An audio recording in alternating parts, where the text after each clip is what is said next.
last night in Manila for a while. Where do you think I'm going? Yeah, Yugi. It's gonna be my last spicy tuna roll for a while, but as far as my diet goes, that's gonna change drastically over the next period of time. Yeah, I'll catch you up on all that as it progresses. Totally digging the new table setup. It's coming up. P Burgers tonight. Saw a guy. It's on the street here. He's in a wheelchair with a little puppy. Nice guy. You know, really down on his luck. You know, every now and then I'm gonna say hi to a little puppy, chat him up, give him a couple coins, hook him up. Tonight I didn't have any of them. But when I came up here to Yugi, right, for my spicy tuna roll, I was thinking, you know, let me just stop in a 7-Eleven. I used to do this all the time. We pick up these little, you know, instant noodle things. And, you know, I wouldn't eat that and I wouldn't recommend eating that. And I know a lot of people eat that here because you know what this costs? This costs 13 pesos. So I bought 3 of them. It's what, 39 pesos? And I gave one to a little kid that was on the street. And I knew the wheelchair guy would be by and I gave him one. So he said thanks, and it's better than giving out money. I mean, 39 pesos for 3 meals. I mean, arguably that's a meal. For 3 people, that's what, like 80 cents? Yeah, the dollar goes a long, long way here. A lot of guys sometimes hit me up on the channel like, bro, what's your lifestyle cost like? You know, I'm like, it's not that much, man. Maybe it looks good on video, but it's pretty low key, you know. We go out with community, go out with like 5-10 people, buy a bottle or 2, everyone chips in 1,000. That's like 20 bucks, you know, for a night. You know where to go, you know where to buy stuff, keep your costs way low. Just talking about buying food at the Palenque today, like I'm just amazed at how cheap it is. I could literally keep my food budget without going out to $150 to $200 a month. And sometimes I do. Yeah, Manila, what can I say?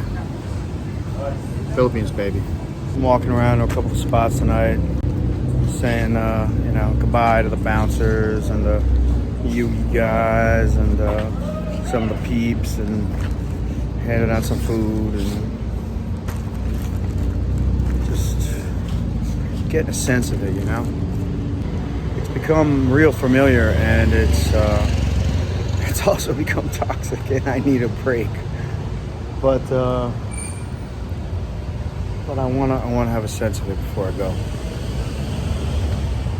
I like walking to Makati at night. In case anyone cares, airport update. Really not that bad. 20-30 minute wait to get in. 30, maybe 40 minute wait in line. And then some time to kill. I mean, I would just say get here early. It seems to be crowded. Lots and lots and lots of arrivals, even more so than departures. This was an absolute madhouse. That was 5 hours for a 50-minute flight. I'm getting to use the pool near where I'm staying. This house is actually like a compound. Actually, it seems like a lot of the houses here, at least a few that I've had an opportunity to visit, are like compounds. It's amazing how nice and open and chill province life is here, at least for some people.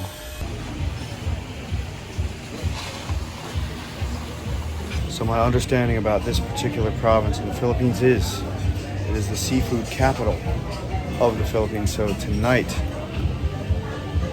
seafood.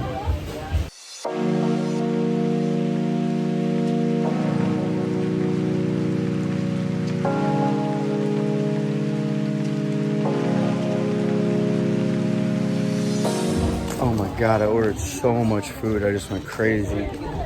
More food than I've eaten in months. And I just cannot tell you how unbelievably cheap everything was. Not one dish was over 200 pesos.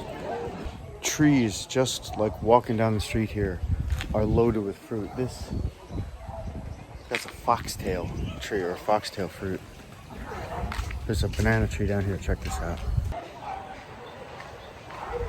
As I'm scoping the bananas in the trees, because it is the Philippines, right? I saw this sign, and the first thing I thought was, it's Filipino General Sam. If you don't know who General Sam is, he's actually my favorite YouTuber. And I believe that just like General Sam, right, Filipino General Sam extols the same virtues: wisdom, ability, integrity, and most importantly, sincerity. Filipino General Sam, is it just me, or do you see it? Somehow, I ended up at a wake, and this is a private home here in the province, and it is more than a house. It is a complex. I mean, this place is amazing. I got invited back tomorrow night because apparently the heavy drinkers are here. Wakes in the Philippines, they're like a party. And you should see the gym. Yeah, maybe we'll get to that later in the week. Look at this. For the wake. Unbelievably incredible. Lolas, titas, peeps, and bros. I'll tell you, life is amazing. You meet incredible people along the way. My new bro. Yo, That's right. This ain't Manila, baby. This is the Philippines. This is not Manila, this is a province. Yeah. And we're in a clan. Real Philippines. He's out.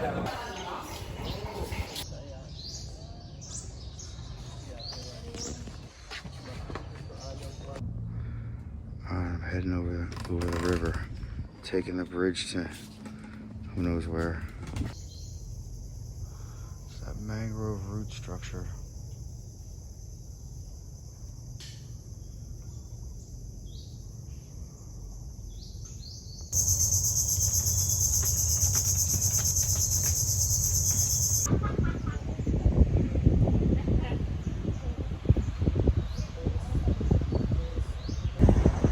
There's 1 or 2 days during the week where I can't actually swim in the morning because that facility there where I go is rented out, and they rent it out for like weddings and events and stuff. So mornings are for exercise and or activity, at least for me now. It's not quiet, as you can hear the surf, the wind in the trees, lots of indigenous birds and insects, but it is silent.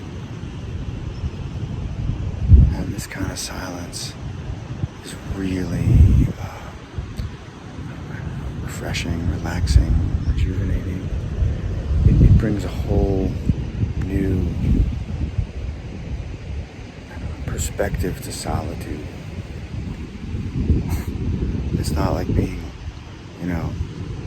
alone in your condo in Manila, working from home all day long. I mean, not that I brought my smart bro or anything, but I could see if I get a signal here, man, and it's gonna be like a spot that I work in, there's like a whole gazebo and stuff. It's pretty cool. Bird song, wind, no jackasses. It's like a jellyfish just sitting on a damn boardwalk here. It's crazy. So I'm back at the compound where I'm pretty much going to be swimming daily, if not twice a day, because the primary goal of this exodus out of Manila is not just to get a mental break, but to get a physical break. I just really let myself go, I gotta drop like 10 kilograms. This is actually my first weekend here. Scheduled to go to the beach first thing this morning, and I didn't quite make it. Some intestinal issues, let's just say.